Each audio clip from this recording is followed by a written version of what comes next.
Love and war में सब जरूरी है, पर कौन किसके साथ लव में है और कौन किसके साथ वॉर में है, यह भी तो समझना बहुत जरूरी है मृत्युंजय जी, कि कौन किसके साथ है और कौन किसके विरोध में है। कई बार जो जिसके साथ है दरअसल उसी का विरोध करता हुआ दिख रहा है।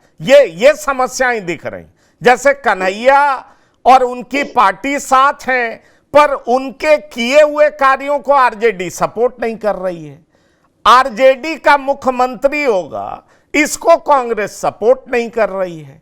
शुरू करते हैं यात्रा, जैसा कि तेजस्वी यादव ने कहा, पलायन रोको, नौकरी दो, ये हमारे द्वारा शुरू की हुई है, लेकिन खत्म करने कन्हैया पहुंच जाते हैं और फिर पता नहीं कब पप्पू कूद जाएंगे। और इन दो नाम से आरजेडी के सुकुमार, युवराज, महाराज सबको नफरत है, इस बात से भी कोई इनकार नहीं कर सकता। तो आखिरकार ये भी तो पता चले मृत्युंजय जी, कौन किसके साथ लव में है और कौन किसके साथ वॉर में, कौन किसके साथ है दरअसल और कौन किसका दुश्मन है। अगर बीजेपी जेडीयू एक दूसरे के खिलाफ यही कर रहा है तो ये दिखा रहा है लव कर रहे हैं, है दरअसल वॉर। उसी तरीके से कांग्रेस और आरजेडी दिखाते हैं कि भाई हम एक गठबंधन में हैं, लव में हैं, पर कर रहे हैं वॉर। तो वही मैं कह रहा हूं कि दरअसल हम अपने दर्शकों को बताएं क्या, कि जो साथ हैं वो दुश्मन हैं, जो दूर हैं वो दोस्त हैं, जो लड़ते दिख रहे हैं वो लव कर रहे हैं, जो साथ दिख रहे हैं वो वॉर कर रहे हैं। ये बताएं हम अपने दर्शकों को संतोष जी।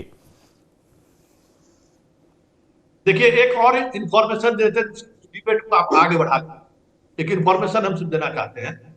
देखिए, संजय सर हैं, लोकसभा चुनाव के दौरान बहुत सारी ऐसी चीजें देखने को मिली जिससे लगा कि तेजस्वी जो है बीजेपी को मदद कर रहे। ये ऑन कैमरा हम कह रहे हैं, संजय जी को हमने कई चुनाव से पहले हमने उदाहरण के तौर पर दिखाया था कि देखिए बीजेपी को मदद करते हुए तेजस्वी। अभी बिहार में देखिए कोई राजनीति नहीं, अभी जो लैंड फॉर जॉब मामले में जिस तरीके की सुनवाई तेज गति से हो रही है कि सब अपना ध्यान बताने में लगा, सत्ता अब मुख्यमंत्री बने या नहीं बने, और ये बात कांग्रेस समझ गई कि जिस तरीके की बिहार की राजनीति, सारे के सारे लोग ईडी, सीबीआई और सुप्रीम कोर्ट में घिरे हुए, चाहे वो लालू परिवार हो, चाहे ललन सिंह हो, चाहे संजय झा हो, चाहे वो विजय चौधरी हो, चाहे अशोक चौधरी हो। इधर आप बात कर लीजिए, जो इस तरफ के लोग हैं, जदयू के लोग की भी यही स्थिति है, आरजेडी के लोग की यही स्थिति है। प्रशांत किशोर को जो फ्रीडम मिल रहा है वो आप समझ सकते हैं। आज की तारीख में इस देश में किसी का मजाल है किस तरीके से पैसे का उपयोग करे और वो ईडी और सीबीआई से बच जाए हमारे आपके संरक्षण के। ये सारी चीज देखिए बहुत मुश्किल है, और कांग्रेस इस बात को समझ गई है कि यहाँ जो दोस्त मेरा है ना वो सबसे बड़ा दुश्मन है, और जो दुश्मन दिख रहा है ना वो कहीं और सेटल है। बिहार की राजनीति बहुत अभी ऐसे जगह पर पंकज दिख रहा है जहां ये इस बात से संतोष जी मैं सहमत हूं, और इसीलिए मैं मृत्युंजय शर्मा जी के पास जाऊंगा। दरअसल मेरे पास ये जानकारी है कि कांग्रेस के द्वारा ये मैसेज दिया गया है आरजेडी को कि क्या तेजस्वी यादव बीजेपी के खिलाफ मुखर और परमानेंट दोस्त की तरह, मतलब कांग्रेस के दोस्त की तरह नेतृत्व प्रदान करेंगे। और ये जब मैं सुना तो मैं जरूर हिल गया था, क्योंकि मुझे लगा कि बिहार में बीजेपी के विरोध में अगर आरजेडी नहीं है तो कौन है। पर कांग्रेस ये शर्त रख रही है कि क्या तेजस्वी बीजेपी के खिलाफ वाकई लड़ाई जारी रखेंगे। ये कहीं ना कहीं राहुल के दिमाग में शक है और कांग्रेस के दिमाग में शक है। वही तो मैं पूछ रहा हूं कि कौन लव में है, कौन वॉर में है। बताइए मृत्युंजय जी, कौन किसका दोस्त है और कौन किसका असली दुश्मन। पंकज जी, ये गठबंधन की राजनीति मुझे लगता है कभी भी पसंद की राजनीति नहीं होती है, मजबूरी की राजनीति होती है।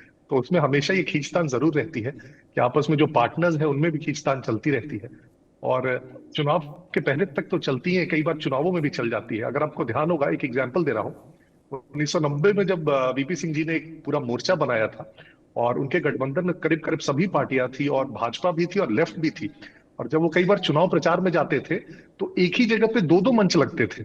एक जगह से लेफ्ट पार्टी के लोग भाषण देते थे और एक तरफ से भाजपा के लोग भाषण देते थे। तो ऐसे भी हमने दिन देखे हैं गठबंधन में। हालांकि बिहार में अभी जो आपने बात कही वो बहुत सही है। इनफैक्ट आप पप्पू यादव का एग्जाम्पल ले रहे थे। आप पिछले कुछ दिनों के इनके बयानों को देखिए। जब एक नीतीश कुमार जी का पोस्टर लगाया गया राजद के द्वारा, मैं हूं खलनायक करके, तो पप्पू यादव ने इसका घोर विरोध किया। इनफैक्ट उन्होंने कहा कि जिससे राजनीति सीखी है उसी के खिलाफ ऐसी अमर्यादित भाषा नहीं उपयोग करनी चाहिए। लालू जी भी कभी कभी गड़बड़ा जाते हैं, तो क्या उनके बारे में भी ऐसा हम लोग बोले क्या? बहुत नौकरी के विषय पे बहुत ज्यादा क्रिटिसाइज किया। इस पे क्रिटिसाइज किया कि आप खुद सरकार में थे, अभी 1 साल भी नहीं हुआ है हटे हुए, तो कैसे उनके खिलाफ बोल रहे हैं? तो एक तरफ से मुद्दों से ज्यादा आप जनरली देखेंगे कि पप्पू यादव अपनी तरफ से तो राजद का विरोध कर ही रहे हैं और तेजस्वी और लालू जी का, और एक तरफ से कांग्रेस भी उनको हल्के से इस्तेमाल कर रही है।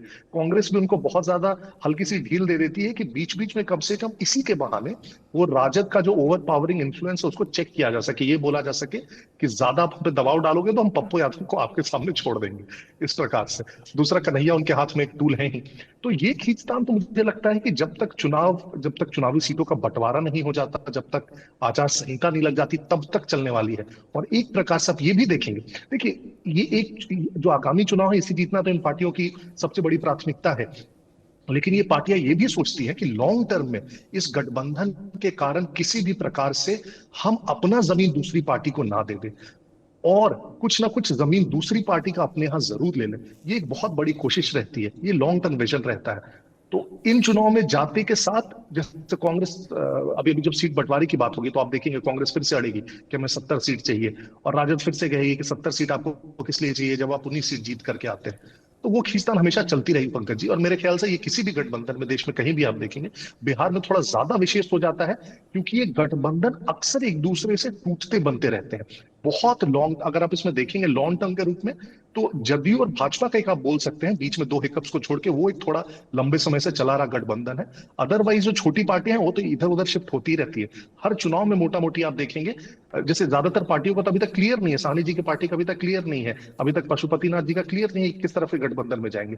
वो आप देखेंगे चुनाव से 1-2 महीने पहले जाके क्लियर होगा कि किस तरफ से ये चुनाव लड़ने वाले हैं, और तब तक ये खींचतान जारी दिखेगी आपको।